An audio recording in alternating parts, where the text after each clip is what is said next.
Hello, my name is Whitney. Now this is my first time recording, so everything is not perfect.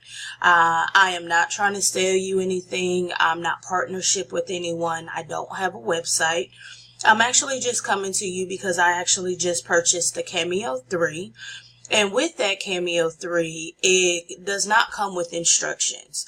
And I am going to give you a tutorial of how to open your Cameo, what to do with your Cameo, and everything.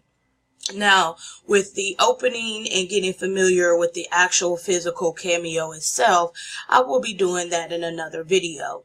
This video is kind of giving you a fast forward because once you get your Cameo, you want to know how to operate it and how to work it. So that's what we will be doing today. Now on the screen, you actually see the Silhouette Studio.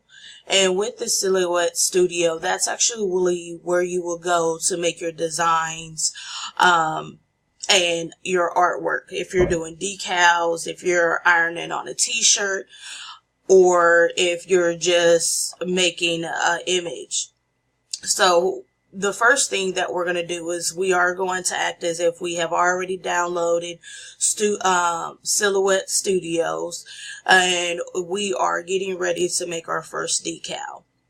Now with our first decals, I have actually already uploaded 2 images, one for a boy and one for a girl. So one is a Hello Kitty and the other one is a Batman.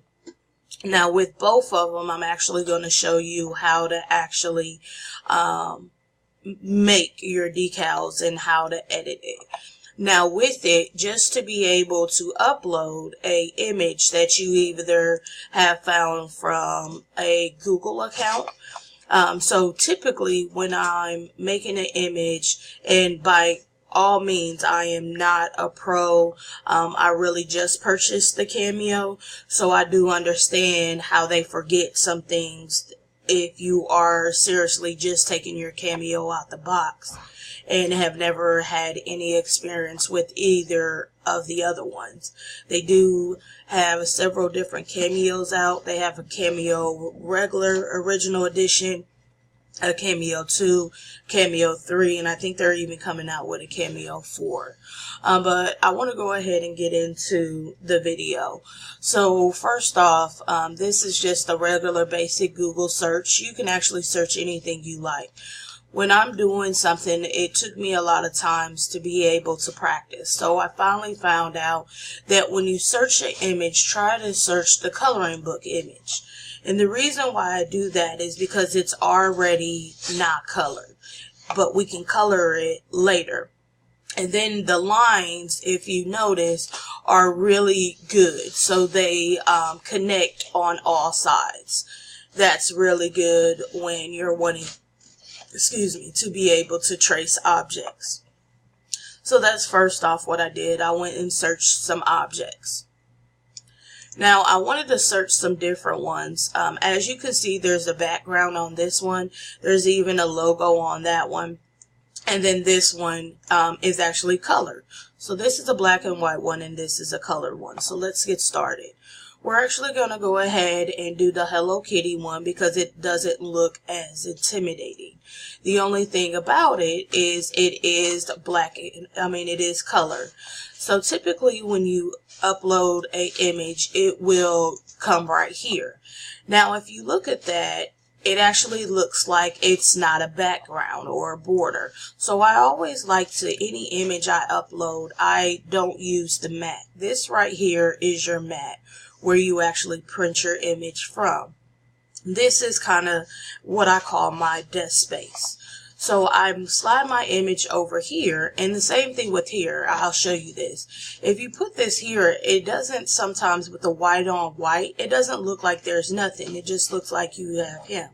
So if you move him over, you'll see that he has a white background. Same thing with her. Now, if you look at her, it seems like she does not have a background. So what I like to do is I go to my send, which is telling me that I'm sending the object. Now, with that, I'm actually going to go back to design because when you send, it actually does have to be in this box. So I'm going to put her back over here. And now I'm going to go to send. Now, if these are your cut options, you actually have one option and two. Right now, I only have my cutter in tool 1, so we're going to look at here. Now, if you want to cut the border, this is what it's going to look like when you cut. And you're going to select your image, and then you're going to do the select key. Now, if you see, there's actually a box around here, even though it didn't look like she had one. So we still have to remove this box, because if we go to cut here, it's going to be a box and not around the image. So I go back to design, I move her over, and like I said, it looks like she doesn't have one. So first thing you want to do is get your tool, your trace tool. So you'll click on that, and it does say trace up here. This will give you a lot of different options. However, the only one that is selected first until you select your object is the select trace area. Once you do that, you go over here, you'll notice that there's a plus sign.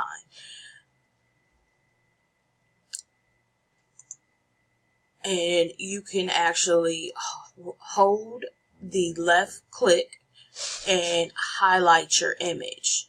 Once you do that, you can actually move her over. I'm going to move her over first, and we're going to do that again.